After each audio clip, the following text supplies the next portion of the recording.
Good day, students. Welcome to part 3 on review and integration by parts and substitution. Okay, let's take a look at question number 1. So for problem 1, we have to evaluate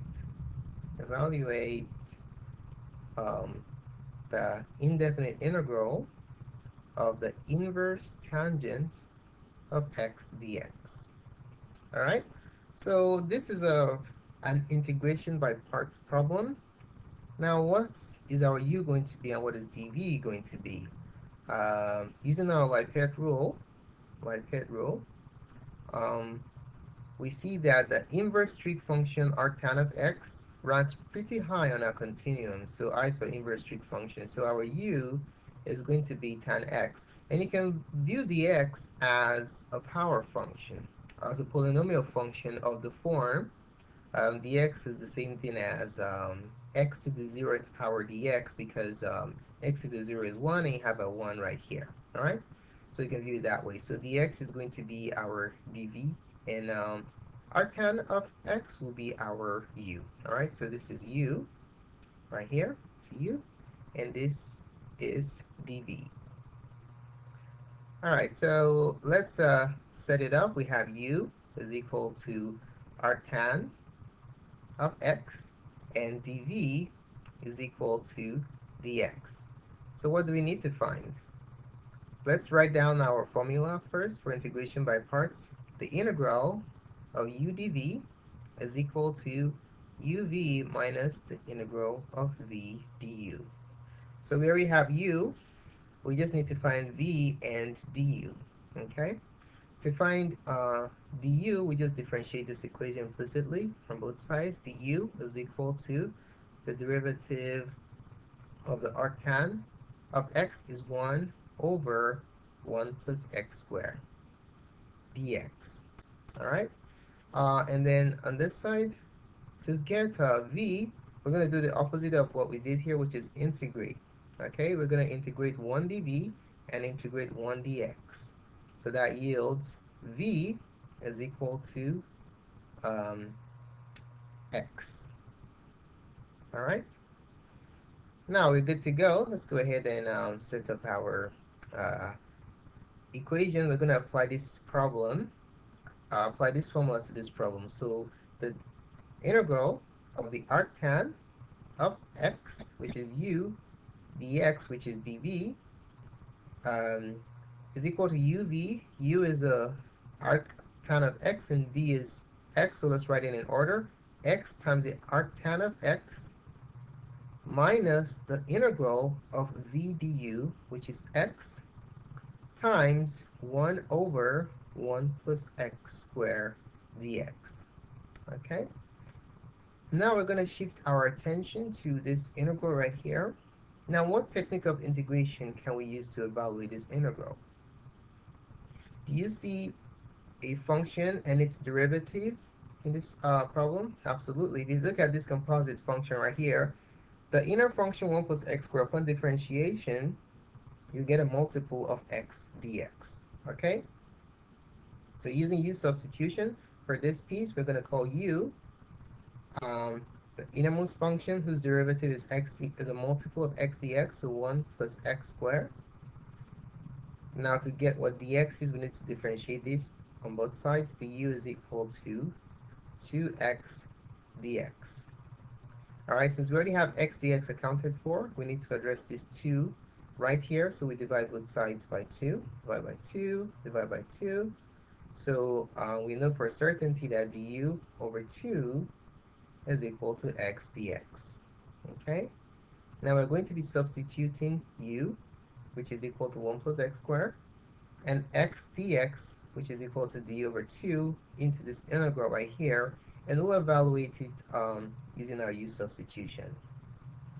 So you're going to have, this is x times the arctan of x minus the integral of this entire expression becomes 1 over u. X dx becomes du over 2. So how can we evaluate this new integral that we have here? It looks much simpler than this, but can we rewrite it in such a way that we can evaluate it with ease? Absolutely. Let's go ahead and factor out what we can factor out using the constant multiple rule of integrals. So I can take out this 2 as 1/2 of the integral of 1 over u du. Now, what is the antiderivative of 1 over u? It is the natural logarithm of u, right? So this becomes x times the inverse tan of x minus 1/2 of the natural logarithm of the absolute value of u plus c. Okay?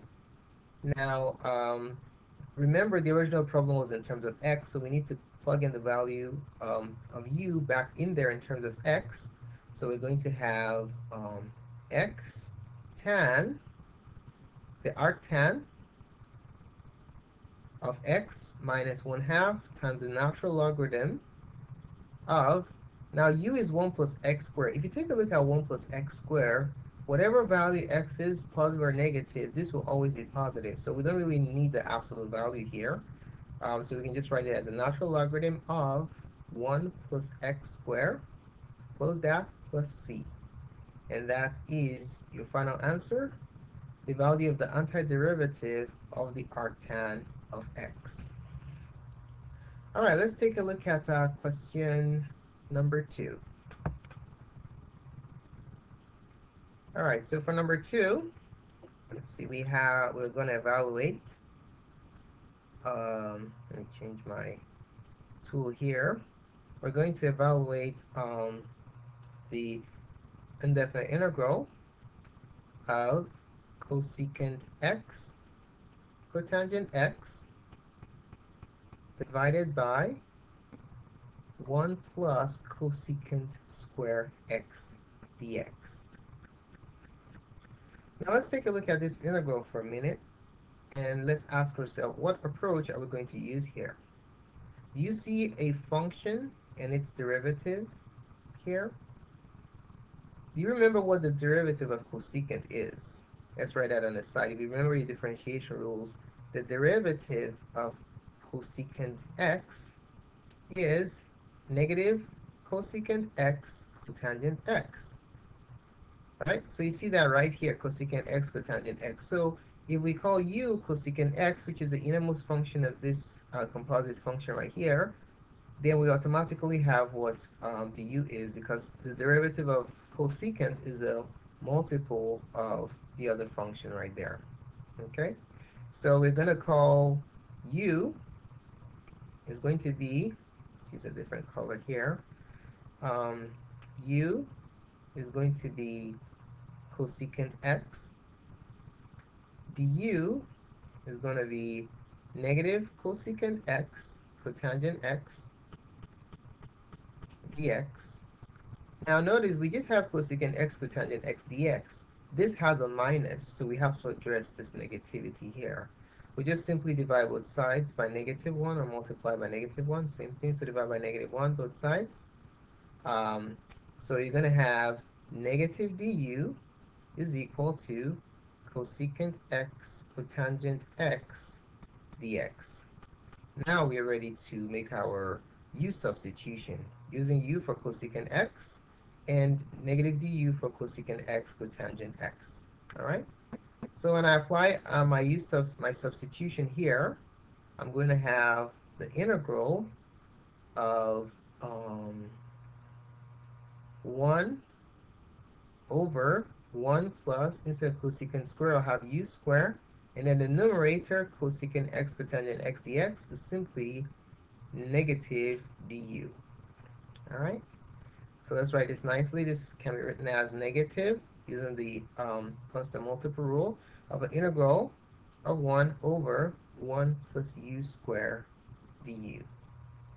Now, do you know what function the antiderivative of this expression is? Remember what we did in question number 1? The antiderivative of, when we differentiated arctan of x, we got 1 plus x squared. So that automatically tells us that the antiderivative of this is arctan of u. Okay? So applying that rule, the differentiation rule, using the opposite of the differentiation rule, we're going to have this become negative arctan of u plus c. But we remember what u is, right? U is cosecant x, so we have to apply that here. So answer will be negative. The arctan of cosecant x plus c. And that's the final answer. All right, let's take a look at problem number 3. So for problem 3, we're going to be evaluating the integral of e to the square root of x dx. Okay, so in this problem, we want to ask ourselves, what can we use as our u? You know that when you differentiate e to the u of or any function of that format, you keep e keeps showing up over and over again, or the identical function keeps showing up over and over again. So it's going to be difficult for us to use this as our u. Now, what if we focus on this radical piece right here? What if we say u to the square root of x? Now, if u is the square root of x, then du is going to be negative. Oh, it's not negative. It's going to be, using the power rule, is going to be 1 over 2 times the square root of x dx. Okay? Now, if I already know what to do with my u, with my root x, this is going to become u, right? Now, how about dx? How can we take care of that? I know du is 1 over 2 root x dx. Let's get dx by itself here. To accomplish that, we'll multiply both sides by 2 root x. Okay? 2 root x and 2 root x. So what we have here is 2 root x du is equal to dx. So this is the value of dx. But wait a minute, we have two variables here, x and u. We need only u's, right? So how can we make a substitution here? Now, if we take a look at this situation, u is equal to the square root of x. So we can simply replace this square root of x here with u. So we're going to have 2u du is equal to dx. All right? So we are now ready to make our substitution. We're going to use this u for the square root of x. And then the dx piece, we're going to make use of 2u du. So let's put that in. We're going to have the integral of e to the u. All right, and then dx is going to be 2u du. So let's simplify this using the constant multiple rule. This can be written as 2 times the integral of u e to the u du. Now, this is a typical integration by parts problem, right? I can even use tabular integration to finish this off because I know that if I differentiate this twice, it's going to end up being 0. All right, so let's finish this problem off using tabular integration. So let's make our table. Our u using LIPET is going to be the polynomial function because p occurs before e. So our u is just going to be u. And then our dv is going to be e to the u. So if I differentiate this once, I'll get 1. Again, I'll get 0. Integrate this, e to the u. Integrate it again, e to the u. All right? So let's go ahead and make our arrows. This is uv, and this is uv. V du goes away because 0 times e to the u is 0. And then the signs alternate because of the negativity of negative integral of v du. So this is plus, and this is minus. So this is now going to become 2. Please do not forget this 2 piece, okay? It's part of the integral. 2 times, let's simplify this. And using this chart, u e to the u. So 2 times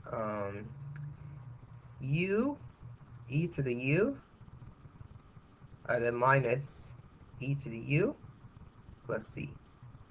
All right, so that's the application of tabular integration to evaluating this integral.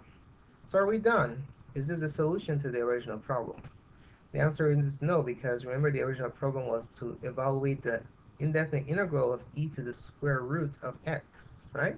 So it was in terms of x, so this answer has to be in terms of x. So it's going to become 2u, what did we say u was? U is the square root of x, right? So 2u to root x times e to the root x minus e to the root x plus c.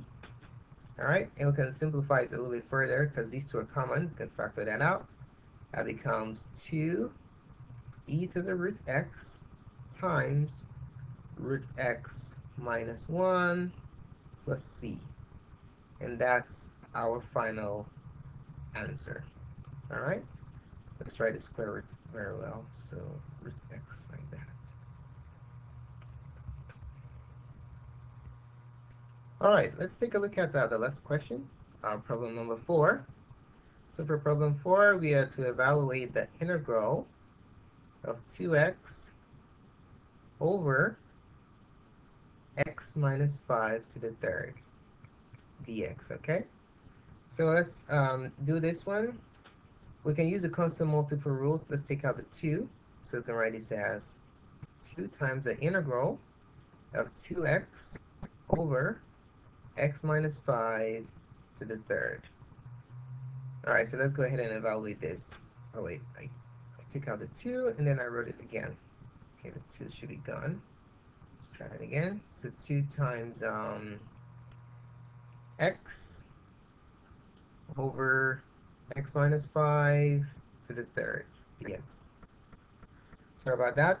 Okay, so if you look at this, if we call this u x minus 5 and we differentiate it, we're going to end up with dx, and then this x will still be lingering there.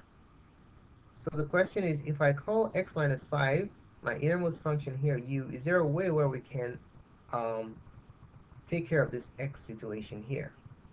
Let's go ahead and see if we can use algebra to take care of this and this and this simultaneously, all right? So let's call u x minus 5. Now we want a value of x in terms of u. Can I solve this equation in terms of just x? I mean, can I just isolate x and describe u in terms of x? The answer is yes. You simply add 5 to both sides, right? So if you add 5 to both sides, you have u plus 5 is equal to x. So this equation takes care of that. This equation takes care of this innermost piece right here. How about the dx? How can we address dx? We simply differentiate this, right? So if I differentiate this, I'll have derivative of u is just 1 du. Derivative of 5 is 0, so that drops off. Derivative of x is just 1 dx. So dx is du. So if I make my u substitution here, I must have only one variable, namely u. So this integral will become 2 times the integral of x is u plus 5 over u to the third du. All right. So how can we evaluate this new integral that we have now?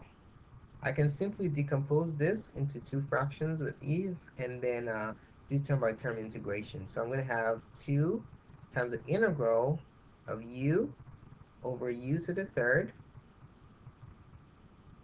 plus 5 over u to the third du. This gives me the luxury of applying term by term integration. Okay, so can I express this in such a way that I can make use of the power rule? The answer is yes. Let's use the properties of exponents to simplify these 2 terms here, okay? So this becomes 2 times the integral. Now this is u to the first power. Using the quotient property of exponents, we have to subtract. And I express this as u to the negative 2 as opposed to 1 over u squared. It's easier to use the power rule here, okay? Plus, this one becomes 5u to the negative third power using the reciprocal property of exponents. Now I can use term by term integration to integrate these 2 terms. So here we're going to have 2 times, when I apply the power rule here, it's going to be u to the negative 2 plus 1, which is negative 1, over whatever you got here, which is negative 1 also, plus factor out the 5 using the constant multiple rule. Integrate u to the negative 3. We have u to the negative 3 plus 1, which is negative 2, over the same thing, negative 2. And then that's the integral plus c. All right, now let's put in the values of u back into our equation, okay? But before I do that, let me just rewrite this without all the negative exponents. So this can be written as 2 times negative 1 over u minus 5 over 2u squared. Okay, the exponents the terms with negative exponents get reciprocated. Now let's plug in the value of u into this equation. So it's going to become 2 times negative 1, u is x minus 5, minus 5 over 2 times x minus 5 squared plus c. Okay, this could be the final answer, but we can beautify it a little bit more, combine it and express it as one unified fraction. To do that, we have to find the LCD of these two rational expressions. The LCD is 2 times x minus 5 squared. So in order for the denominators to be identical, this denominator needs to be multiplied by 2 times x minus 5. And then since you alter the denominator, you have to alter the numerator by the same value, so 2 times x minus 5. Okay? And then when we simplify that, this is going to become, let's write it nicely, 2 times, 2 times what? 2 times negative 2 x minus 5, and the numerator and the denominator is over 2 x minus 5 times x minus 5 is x minus 5 squared minus 5 over 2 times x minus 5 squared. Okay, now let's simplify this. We can distribute this 2 to both terms. Here, we can distribute the negative 2, right? So we're going to have 2 times negative 2x plus 10 minus 5. I can express it as one fraction right now because the denominators are identical. Combine the denominators into 1 over 2 times x minus 5 to the second power. Okay? Now let's see, we can reduce this. This 2 cancels out with that 2 right there. And then I can simplify the numerator. And I end up with negative 2. Let's not forget our plus c. Negative 2x plus 10 minus 5 is plus 5 divided by x minus 5 quantity square plus c. And there goes your final result. All right, so that's that.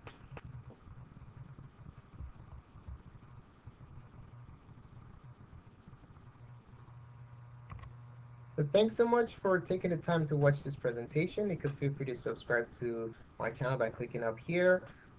Please post a comment to let me know what you think about this clip. More clips can be found on math.serve.com. Thanks again for watching and have a wonderful day.